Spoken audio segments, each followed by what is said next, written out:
നമസ്കാരം, കർമ്മ ന്യൂസിലേക്ക് സ്വാഗതം. ഫാൻസി നമ്പർ ലേലം വിളിയിലൂടെ ഇത്തവണ സർക്കാരിന് നഷ്ടക്കച്ചവടം. സാധാരണ ഫാൻസി നമ്പർ ലേലം വിളിയിലൂടെ ലക്ഷങ്ങളുടെ ലാഭമാണ് സർക്കാർ ഉണ്ടാക്കുന്നത്. പ്രത്യേകിച്ചും ഒന്നാം നമ്പർ ഉൾപ്പെടെയുള്ള ലേലങ്ങൾക്ക് വാശിയേറിയ ലേലം വിളിയാവും പലപ്പോഴും നടക്കുന്നത്. അപ്പോൾ തുക പിന്നെയും ഉയരും. എന്നാൽ കഴിഞ്ഞ ദിവസം തിരുവനന്തപുരത്ത് KL01 CL01 എന്ന നമ്പറിന് വേണ്ടി നടന്ന ലേലം വിളി ഉടമയ്ക്ക് ലോട്ടറി അടിച്ച പോലെയായി. വെറും 1 ലക്ഷം രൂപയ്ക്കാണ് ഈ ഫാൻസി നമ്പർ വിറ്റുപോയത്. തിരുവനന്തപുരം സ്വദേശിയായ അരുൺ വത്സനാണ് ആ ഭാഗ്യവാൻ. ലേല വ്യവസ്ഥകൾ കർശനമാക്കിയ ശേഷം തിരുവനന്തപുരം RT ഓഫീസിൽ ചരിത്രത്തിലെ ഏറ്റവും കുറഞ്ഞ ലേലത്തുകയാണ് ഇത്തവണ കിട്ടിയതെന്നാണ് റിപ്പോർട്ടുകൾ.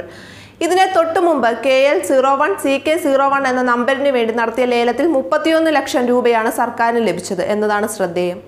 ഫാൻസി നമ്പർ ലേലം വിളി രാജ്യവ്യാപകമായ കേന്ദ്രീകൃത വാഹന രജിസ്ട്രേഷൻ സംവിധാനമായ വാഹനിലേക്ക് മാറിയ ശേഷം ആദ്യമായിട്ടായിരുന്നു ഒന്നാം നമ്പർ ബുക്ക് ചെയ്യാൻ അവസരമുണ്ടായത്. ഇതുതന്നെയാണ് ഉടമയെ തുണച്ചതും. ലേലത്തിനായി അരുൺ മാത്രമാണ് ബുക്ക് ചെയ്തിരുന്നത്. അതായത് വെല്ലുവിളി ഒന്നുമില്ലാതെ ലേലം അരുൺ സ്വന്തമാക്കിയെന്ന് ചുരുക്കം. എന്നാൽ ഇന്നലെ നടന്ന ഓൺലൈൻ ലേലം ആകെ സർക്കാരിന് ഫലത്തിൽ നഷ്ടക്കച്ചവടമായിരുന്നെങ്കിലും പൊതുവിൽ ഓരോ ലേലം വിളിയിലൂടെയും സർക്കാരിന് ലക്ഷങ്ങളുടെ ലാഭമായിരുന്നു ലഭിച്ചിരുന്നത്. 98 നമ്പറുകൾ ലേലം ചെയ്തപ്പോൾ അടിസ്ഥാന വിലയ്ക്ക് പുറമെ ലഭിച്ചത് 1.93 ലക്ഷം രൂപ മാത്രം. CL ശ്രേണിയിലെ 1, 3, 5, 7, 9 ഉൾപ്പെടെയുള്ള ആവശ്യക്കാർ ഏറെയുള്ള നമ്പറുകളെല്ലാം ലേലം ചെയ്തെങ്കിലും സർക്കാരിന് കാര്യമായ ലാഭമൊന്നും ലഭിച്ചില്ല. CKയിലെ 9999 ഉൾപ്പെടെയുള്ള നമ്പറുകൾ കാര്യമായ മത്സരമില്ലാതെ ലേലത്തിൽ പോയതെന്നും ശ്രദ്ധേയമായി. പുതിയ സോഫ്റ്റ്വെയർ സംവിധാനത്തിലേക്ക് മാറുമ്പോഴുണ്ടാകുന്ന ആശയക്കുഴപ്പമാണ് നമ്പർ ലേലത്തിൽ സർക്കാരിന് തിരിച്ചടിയായെന്നാണ് റിപ്പോർട്ടുകൾ. ഓൺലൈൻ നമ്പർ ബുക്കിങ്ങിന് വേണ്ട പ്രധാന രേഖ താൽക്കാലിക പെർമിറ്റാണ്. എന്നാൽ വാഹന സംവിധാനം ഏർപ്പെടുത്തുന്നതിന് മുമ്പ് ഉപയോഗിച്ചിരുന്ന സ്മാർട്ട് മൂവ് എന്ന സോഫ്റ്റ്വെയറിൽ വാഹനങ്ങൾ രജിസ്റ്റർ ചെയ്തതാണ് ഇവർക്ക് വിനയായത്.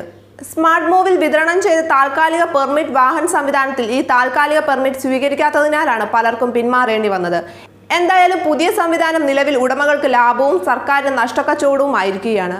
ഫാൻസി നമ്പറുകൾ സ്വന്തമാക്കാനായി 18 ലക്ഷം രൂപ വരെ ലേലത്തുക ഉയർന്ന ചരിത്രവും ഉണ്ടായിട്ടുണ്ട്. എന്നാൽ ഓൺലൈൻ സംവിധാനം ഏർപ്പെടുത്തിയതോടെ ഫാൻസി നമ്പർ ലേലം കൂടുതൽ സുതാര്യമാവുകയായിരുന്നു എന്ന് പറയുമ്പോഴും പല ഉപഭോക്താക്കൾക്കും ഓൺലൈൻ ലേലത്തിലെ പരിചയക്കുറവും സർക്കാരിന് നഷ്ടക്കച്ചവടമായി തീർന്നു.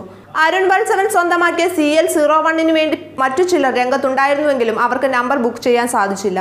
ലേലത്തിൽ പങ്കെടുക്കാൻ ഓഫീസിലേക്ക് വരേണ്ടതില്ല. ഉപഭോക്താക്കൾക്ക് കൂടുതൽ സൗകര്യപ്രദമായ സംവിധാനമാണിതെന്ന് പറയുമ്പോഴും സർക്കാരിന് ഇത് നഷ്ടക്കച്ചവടമാവുകയാണ്. ന്യൂസ് ഡെസ്ക്, കർമ്മ ന്യൂസ്.